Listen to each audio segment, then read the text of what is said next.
D'abord il faut mission bu njëkk bi mooy ñu leeral lan mooy code de la presse xam nga code de la presse gars yi dañu koy dégg rek code de la presse mooy loi bu bees bi nga xamante ne moo wërngal këpp lépp luy jëm ci wàllum tasum xibaar ñu bëri dañuy xool option bi rek ne woy code de la presse ak convention collective maanaam salaire non loolu du loolu kese code de la presse lépp lu ñu woowee écosystème des médias sénégalais moom la code de la presse bi régir loolu dafa bëri ay pàccaaral yu bëri yoo xamante ne bu ci ne dañuy war a def lu ñuy wax décret d'application maanaam njiitum réew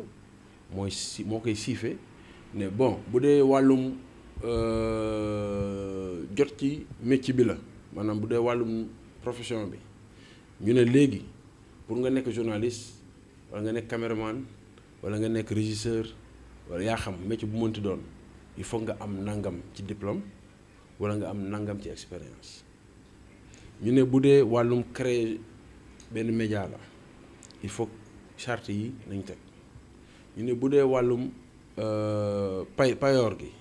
ñu ne charte yi nañ teg ñu ne bu dee wàllum éthique ak déontologie ñu ne kuréel gii mooy àtte journaliste yi ci wàllu woowee nii lay tëddee nii lay doxee et cetera et cetera et cetera donc damay rendre hommage ñi fi nekkoon parce que liggéey bu metti la am na ñu bëri man si bokkoon naa ci benn instant ñoo xam ne dañu ne wooy code de la presse bi vraiment ça fait 9 ans parce que code de la presse bu leen fàtte ni c'était déjà sous l'ancien président Abdoulaye Wade vers la fin de son mandat ci lañ doon naan dañ koy voté ak duñ ko voté boobee gars yi génnoon ñu lu ñuy wax non yéen journalistes yi da ngeen bëgg dépénalisation benn article la woon ci biir te ñun journalistes yi sax déggoowuñ ci woon ndax man bokk naa si ñu doon wax ni il n'est pas question ñu ne woy journaliste nga amul benn responsabilité pénale loolu amul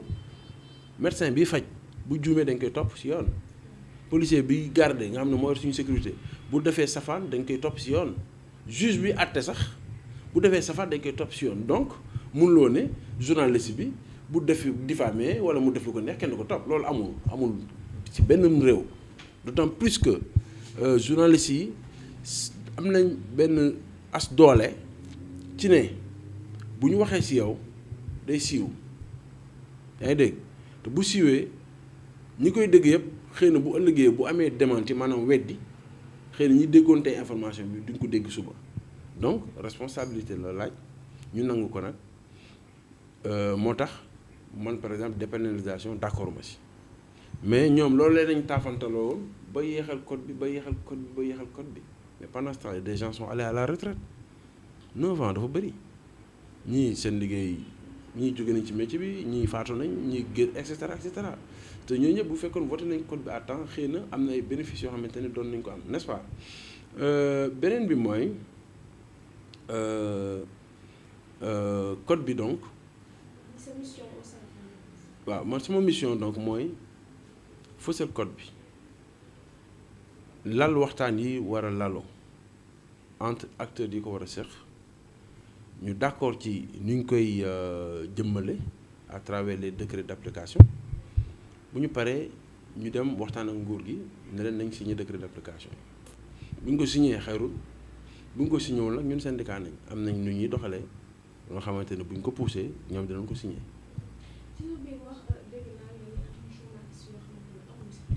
waaw.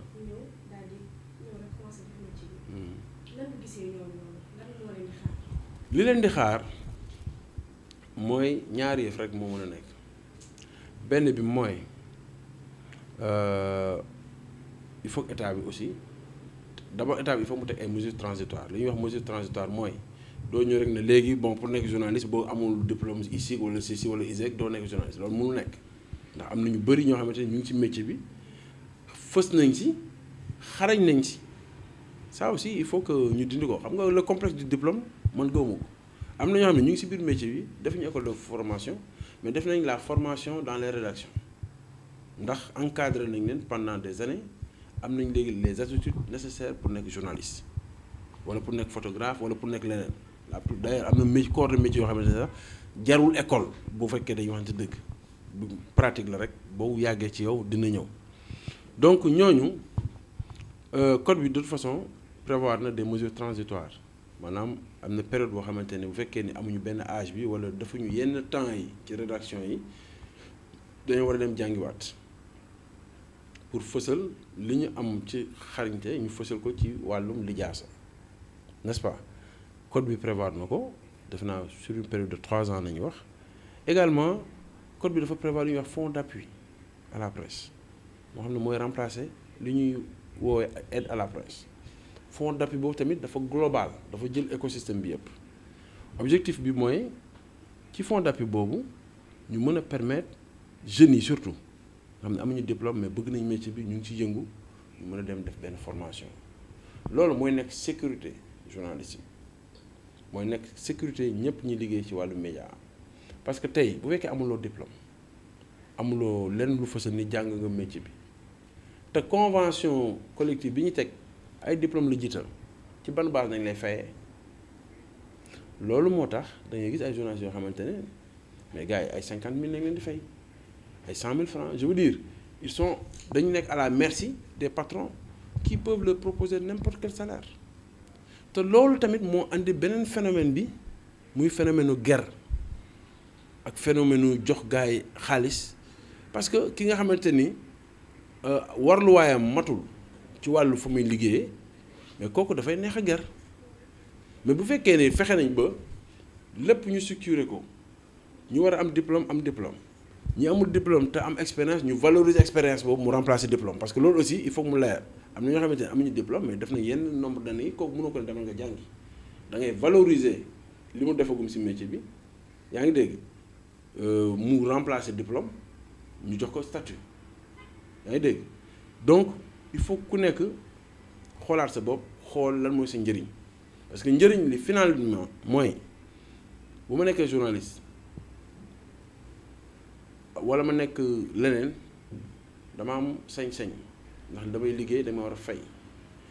payooru journaliste dafa am lu ko yor li ko yor mooy convention collective wala convention d'établissement accord d'établissement ndax tey boo xoolee li ëpp ci këru yéenekaay yu mag yi ñoom sax dépassé nañ convention collective li ko waral mooy convention bi dafa obsolète ndax convention bi c'était avant la dévaluation yaa ngi dégg léegi par exemple boo ñëwee fii par exemple boo demee ay groupe yu mel ne ay GFM wala nga dem Soleil wala nga dem RTS dañuy am accord d'établissement mooy boo amee diplôme bii am expérience bii sa payoor ci nii lay toll boo amee responsabilité bii sa payoor ci nii lay toll et cetera et cetera loolu il faut ñu dem jàngi ñi war a jàngi ñi warul jàngi ñu valoriser seeni diplôme pour que léegi mbir mi leer ñu xam ne léegi képp ku dugg ci métier bi nii nga ci war a duggee lii mooy sa wàccuwaay lii mooy sa responsabilité mais aussi lii mooy li nga ci war a xaar